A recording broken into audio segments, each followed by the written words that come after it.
Silence doesn't mean you have nothing to say. Have you ever walked into a room and felt like your voice had no place there? Not because you didn't have something meaningful to share, but because somewhere along the way, you convinced yourself that staying quiet was safer. So you sat.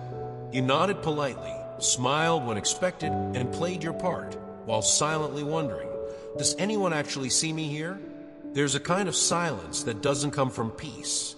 It comes from habit, from exhaustion, from years of being passed over, misunderstood, or expected to be the strong one, the steady one, the quiet support. You learn to swallow your thoughts, not because they're unimportant, but because no one seems to ask. You stop raising your hand, not because you lack ideas, but because you've grown tired of them being ignored. And over time, something inside you begins to dim. You don't stop caring. You just stop expecting to be heard. You stop expecting anyone to notice the weight you carry beneath the surface, the thoughts that don't leave your mind, the fatigue that lingers in your bones, the longing to be seen without having to explain yourself. And so you shrink, not in body, but in spirit. But here's the truth that no one in that room may have told you. Your silence does not mean you're invisible. Your quietness does not mean you don't matter. Because while others may look past you, there is one who sees beyond the surface. And today, he's not waiting for you to shout louder or prove yourself more. He's stepping into the silence with you, gently, like a friend who's been there the whole time, just waiting for you to notice. This message is for the one who's been performing strength, for the one who feels unseen in places they once called safe, for the one who quietly wonders, is it okay to be fully me? If that's you, stay. This isn't a pep talk. It's a reminder from heaven itself. You are not invisible. No one saw you, but I did. In every room where you felt invisible, God saw you. He saw the moment your idea was talked over.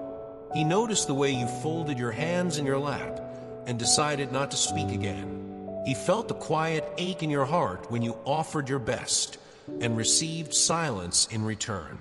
He was there when you sat in the corner of a meeting room, not because you were shy, but because you'd learned that being small was safer. He saw how your smile became a mask, how your silence became a shield, not because you were weak, but because you were trying to protect something sacred inside you. And he didn't look away. While the world celebrated louder voices and bolder personalities, God leaned into your quietness. Not to fix it, not to change you, but to honor it, because your silence wasn't a void. It was full of unspoken strength, of sensitivity, of discernment. You weren't overlooked because you lacked value. You were overlooked because the room wasn't ready to see the kind of presence you carry. But God was always ready. He saw your shoulder tense when someone else was chosen instead. He watched you make space for others, even when no one made space for you. He listened to the prayers you whispered through clenched teeth, asking, do I even matter here? And he answered, not with noise, not with applause, but with presence. I see you. You're not invisible to me. I've never missed a moment. There's a difference between being unseen by people and being unseen by God. And while you've endured the former, you've never experienced the latter. He has always seen you, not just for what you do, but for who you are, for the quiet ways you love, for the depth of your feeling, for the discernment you carry in silence. And today, he's not asking you to become someone louder or more noticeable. He's simply asking you to believe again that your presence, just as it is already enough. Shrinking isn't humility. Somewhere along the line, many of us confused smallness with holiness. We started believing that if we took up less space, we were being humble. If we said less, we were being godly. If we served quietly, without need, without voice, without rest, then maybe, just maybe, we were doing it right. But that's not humility. That's erasure. Shrinking yourself to keep others comfortable isn't an act of faith. It's an act of survival. And God is not asking you to survive. He's inviting you to live. Humility is not thinking less of yourself. It's thinking of yourself rightly. It's acknowledging that the God who created galaxies also created you, and didn't do so by accident. He didn't form you in his image so you could spend your life apologizing for your presence. If you've ever been praised for being the calm one, the steady one, the one who never needs anything, but secretly felt exhausted, unseen, or unseen even by yourself, you are not alone. You may have started believing that staying quiet was the noble thing to do, that dimming your voice was spiritual, that holding everything in made you holy. But God calls that bondage, not holiness, because holiness doesn't require you to disappear. It requires you to show up honestly, fully, with your flaws and your gifts, your fears and your hope. The version of yourself that you've kept hidden, the sensitive one, the expressive one, the passionate one, that part of you wasn't a liability. It was a gift, a reflection of divine design. And you were never meant to silence it, just to be more manageable to the world. So today, let's be honest. Where did you learn to believe that being invisible made you better? Was it a church that praised service but neglected your soul? A relationship where your needs were always too much? A culture that said quietness equals value, as long as it doesn't ask for space? Whatever taught you that lie, God is unteaching it now. Gently, firmly, like a loving parent reminding you, you were never meant to shrink to be holy. You were meant to shine with purpose. You're not called to take over the room, but you are called to stand in it, whole, present, seen, the call back to who you really are. Sometimes we get so used to performing a version of ourselves that we forget what it's like to simply exist. To be, not because we're impressive or productive or needed, but because we're alive, because we matter. There's a quiet truth that begins to rise when the pretending gets too heavy, when the smile feels forced, when the role we've played starts to feel like a costume that doesn't fit anymore. And in that moment, you may feel a tug, a whisper, a nudge from something deeper, from someone deeper. That's God calling you back, not to a louder voice, not to a bigger platform, not to a new performance, but to presence. To you. The real you, the one who doesn't need to be on all the time, the one who doesn't have to manage the room, the one who knows how to feel and rest and speak from a heart without apology, the version of you that doesn't hustle for belonging, that doesn't wait for validation before standing tall. God never chose your mask. He chose you. He never anointed your performance. He anointed your presence. We often think we have to do something grand to earn attention. But what if your greatest gift isn't your performance, but your presence? What if being truly there, fully yourself, is the most powerful thing you can bring into any room? God's not asking you to be impressive. He's asking you to be whole. And being whole means returning, not to some former version of yourself, but to the one He designed before the world taught you to shrink. It means being rooted again in your worth, not your role. So here's the invitation. Come home to yourself. You don't need to raise your voice to be heard by God. You don't need to prove yourself to be called. You don't need to be anyone else to be used. You just need to be here, present, honest, available, because God isn't building on your performance. He's building on your presence, tracing the roots of invisibility. Invisibility doesn't happen all at once. It's not one moment. It's many small ones. Maybe it started in childhood, the moment someone told you your emotions were too much. Maybe you were the sensitive kid who felt things deeply, but instead of being understood, you were told to toughen up. Or maybe you learned early that your worth came from how useful you could be. So you performed. You adapted. You stayed quiet. You helped everyone else shine, and slowly, your own voice got dimmer. Or maybe it wasn't one wound. Maybe it was accumulation. The drip, drip, drip of being needed, but not known. Useful, but not valued. Present, but not invited. Capable, but not cared for. A parent who didn't ask how your heart was doing.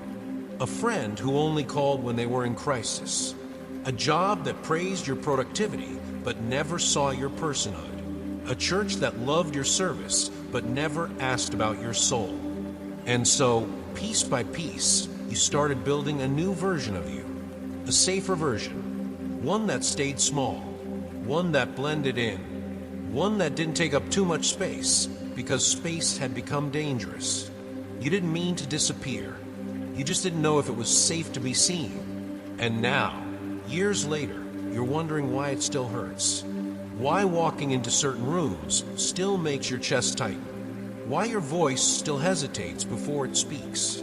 It's because invisibility doesn't start at the surface. It starts in the soul. But here's the sacred news. God remembers the moment it began. He was there the first time your light dimmed. He saw the moment your shoulders curved in. He noticed when your voice softened, not out of reverence, but out of fear.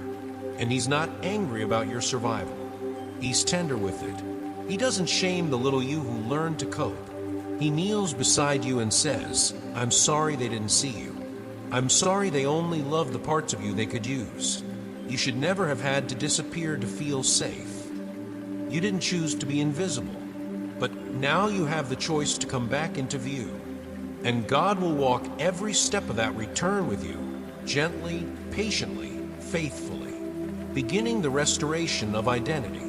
Here's something the world won't often tell you. You don't have to do more to be worth more. You don't have to hustle to be worthy. You don't need to earn love by carrying weight that no one sees. The kingdom of God doesn't operate on applause or visibility. It operates on truth. And the truth is this: you were already chosen, not because you performed, not because you were useful, but because you exist. God chose you, not the curated version, not the version that never complains, not the one that's always strong, always available, always fine. He chose the real you, the one who cries when no one's looking, the one who still doubts her voice, the one who wonders if being enough is something you have to earn. It's not. You were never meant to prove your place. You were meant to live from it. You don't have to be someone else to be seen. You don't have to become more impressive to be loved. The God who made you already called you his. He didn't wait until you got your act together. He didn't scroll past your quietness. He looked at you, fragile, messy, uncertain, and said, this one, this heart, this life, mine. And now, he's inviting you to start believing it again. That's what restoration is. It's not a dramatic makeover. It's not a spiritual spotlight. It's slow. It's sacred. It's a reawakening. It's what happens when you stop trying to be what others want and start remembering who God made you to be. And no, it won't always feel natural at first. You've spent years hiding, years adapting, years serving while silently aching. But restoration is here now. And it's not asking you to do more. It's asking you to receive. To let go of the belief that says, I'm only loved when I'm useful. And to start breathing again with the truth that says, I'm already loved, simply because I'm his. Living from truth, not trauma. What if the way you've been moving through the world wasn't your true rhythm, but a survival beat you picked up along the way? What if the silence you carry isn't peace, but self-protection? What if the version of you that walks into rooms quietly, cautiously, invisibly was never who you were, but who you became to stay safe? Here's the shift. You don't have to live from trauma anymore. You are invited to live from truth. That truth isn't loud. It doesn't come with applause or dramatic declarations. It doesn't need to prove anything. It simply is. And here's the truth about you. You were designed with value. You were called with purpose.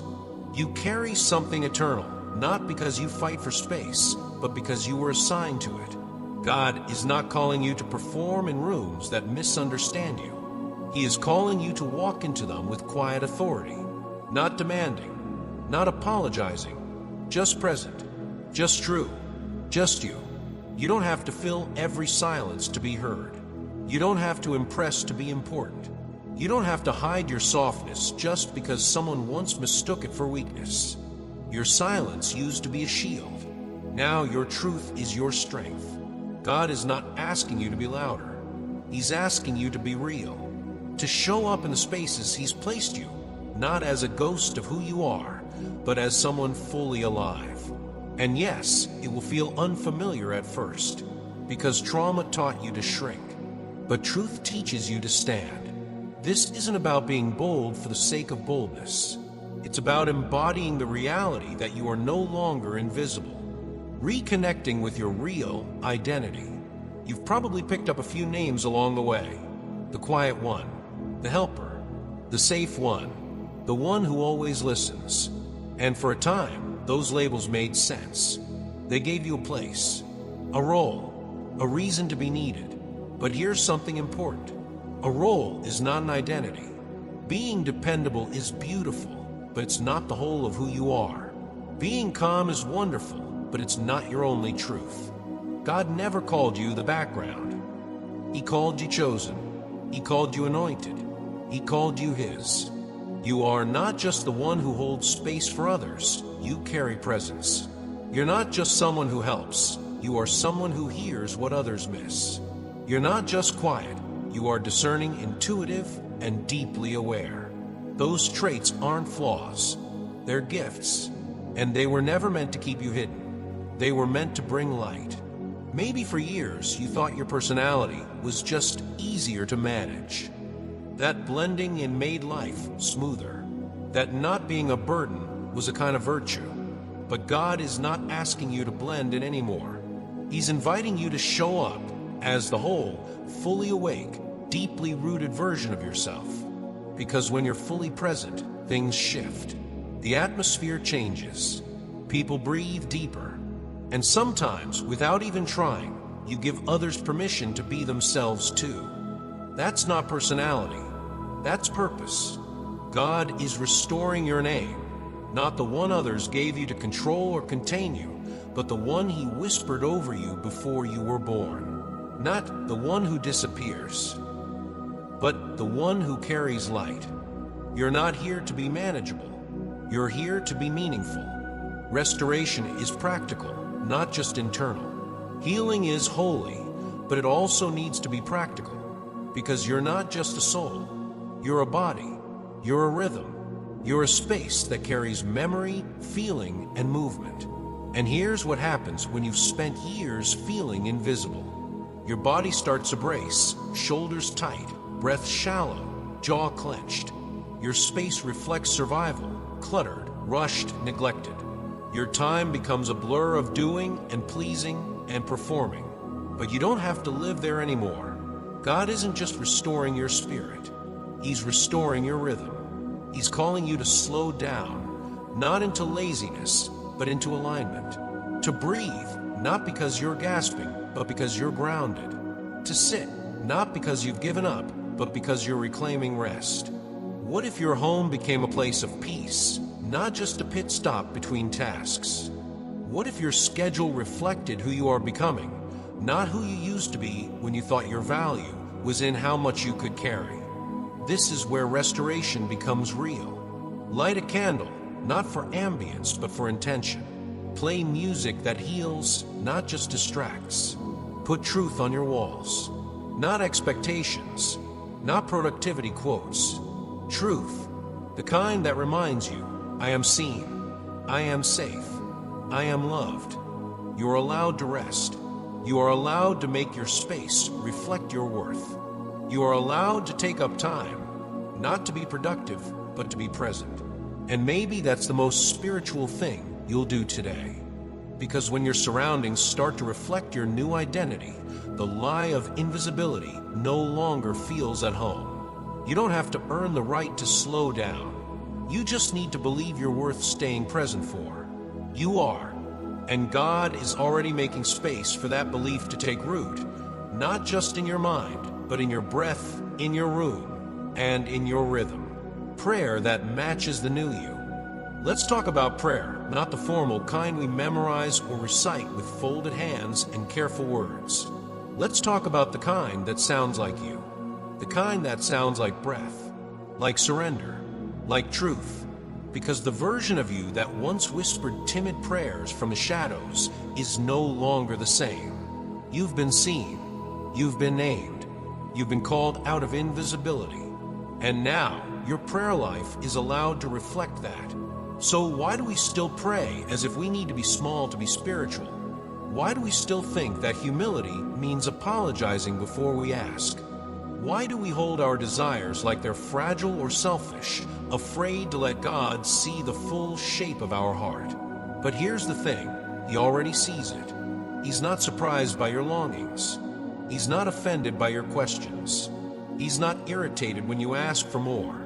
He welcomes your honesty, because it means you've stopped performing. You've stopped hiding. You've started showing up, fully present, fully human, fully His. Real prayer doesn't need polish. It just needs presence. You can stop editing your words. You can stop censoring your needs. You can stop praying like you're interrupting. Start praying like someone who belongs, because you do. Speak like someone who is heard. Ask like someone who is loved. Listen like someone who expects a response. God isn't looking for rehearsed lines. He's looking for real connection. Not performance, but communion. Not performance, but presence. Your new identity isn't just a concept to believe. It's a posture to practice. Even in prayer, especially in prayer. And that might sound simple, but it's sacred. Because the moment you stop filtering your voice is the moment you start reclaiming your place. Learning to live each day with divine presence.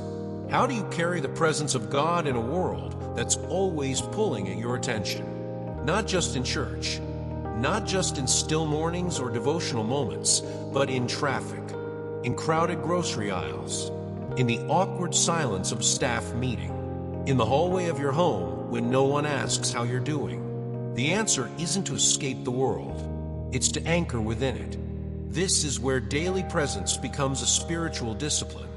Not something mystical or abstract, but deeply human, deeply felt. When you wake up before the noise begins, you can pause, not to be holy, but to be aware. God, I'm here, and I believe you are too. When the conversation starts to wear you down, and you feel yourself retreating again, ask, what is true here? Not what's expected, not what's demanded. What's true? That question alone will shift the atmosphere. Because presence is not about being perfect, it's about being aligned. You're no longer called to walk into rooms wondering if you belong. You're called to walk in with a quiet confidence that says, I am placed. I am not invisible. God is here and so am I. That kind of presence doesn't make you louder. It makes you truer. And truth is contagious. It makes others pause, breathe, reconsider. Because when someone walks through life with the awareness of God, even their silence carries weight. This is the invitation, not to strive, but to stay aware. Not to pretend, not to push, but to partner with the one who walks with you in every space, who speaks through your stillness, who shows up when you do. And maybe that's the most spiritual thing you'll do today, to be fully present in your own life with Him, guarding what has been restored. When something sacred is restored, the next step isn't to rush, it's to protect. You've come so far. You've shed layers of survival. You've remembered who you are. You've let God reintroduce you to the voice you silenced, the dreams you shelved, the peace you thought you had to earn. And now it's time to guard that clarity, not with fear, but with intention. Because restoration can feel fragile at first, like a freshly healed wound that still remembers the pain. So don't be surprised if God starts calling you to slow down, to pull back from old patterns, to say no to things that used to get a yes. This isn't punishment, it's preservation. You're learning how to live seen. And part of that means protecting the version of you that no longer wants to disappear to stay included. Some conversations will feel different now. Some relationships might not stretch to meet your new boundaries. Some spaces may still ask you to shrink. But here's your holy permission. You don't have to fit back into what you've outgrown. You don't have to apologize for guarding your energy. You don't have to feel guilty for saying that no longer aligns with who I am. God is not just preparing you, He's preparing the people who are meant to walk with you. But in the meantime, Don't rush into new circles just to avoid the discomfort of waiting. Let connection be spirit-led, not fear-driven. Let peace, not loneliness, be your compass. This season of your life is not about filling the space. It's about learning how to hold it, to sit with yourself and know you are worth the protection, to honor your pace, to listen again for God's whisper, not just when you're desperate, but when you're still. Because the clarity you've been given is a gift, and every gift that matters needs to be guarded, not with walls, but with wisdom, living with new awareness. There comes a quiet shift after the healing, after the remembering, when you begin to live not from fear, but from truth. And the shift is almost invisible to the outside world. No announcement, no ceremony, just this. You walk into the same room, but you don't shrink anymore. You say the same words, but they come from a deeper place. You wake up in the same body, but something inside you stands taller. That's what awareness does. It doesn't necessarily change the room first, it changes you. You stop searching for signs of approval on people's faces. You stop rearranging your soul to avoid discomfort. You stop waiting for permission to take up space. Because something more real than insecurity has taken root. You know you belong here. You begin to realize that freedom is not the absence of fear, it's the presence of truth. And truth says, you were chosen before you ever proved yourself. You are valuable even when you are not producing. You are allowed to feel joy without explanation and set boundaries without guilt. You're not looking for visibility anymore. You're living from identity. This new awareness, it softens you in the right places and strengthens you in the ones that matter. It doesn't make you unkind. It just makes you unwilling to disappear. Because now you know. You don't need to fight for your place. You've already been placed. You don't need to be seen by everyone. You are already known by God. And when that becomes real, even the silence around you begins to sound different. You hear it now not as rejection, but as space. Not as threat, but as invitation. To be still. To breathe. To remain. Because you've stopped measuring your worth by the world's response. Now, every act of presence becomes sacred. Every choice to speak up, healing. Every time you say yes to what's right for your soul, you're stepping further into the life God has been preparing all along. It's not always dramatic. It's not always public, but it's always holy. No longer invisible. Walk fully into the light. You've come a long way. From silence that wasn't chosen, but inherited. From smallness that was taught, not natural. From invisibility that was never your design, but a coping mechanism built from pain. And now you're walking different. You're not just surviving the room, you're shifting it. Not with volume, not with force, not with show, but with presence. The kind of presence that comes from someone who knows, I'm not here by accident. The kind of presence that doesn't demand a spotlight, but still illuminates the space. You don't have to be loud to be liked. You don't have to be celebrated to be sent. You don't have to be impressive to be important. Because God didn't anoint you to perform. He anointed you to carry. And what you carry matters, even when the room doesn't know how to name it yet. Some people still might overlook you. Some rooms might still resist what you represent. But none of that changes what's true. You are seen. You are placed. You are sent. And you are not alone. Heaven has already recognized what the world is just beginning to notice. And the weight of your presence isn't dependent on applause. It comes from the Spirit within you. So walk forward, not trying to take space you haven't earned, but fully occupying the space you've been given.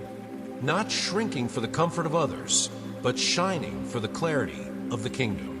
Walk with grace. Walk with awareness.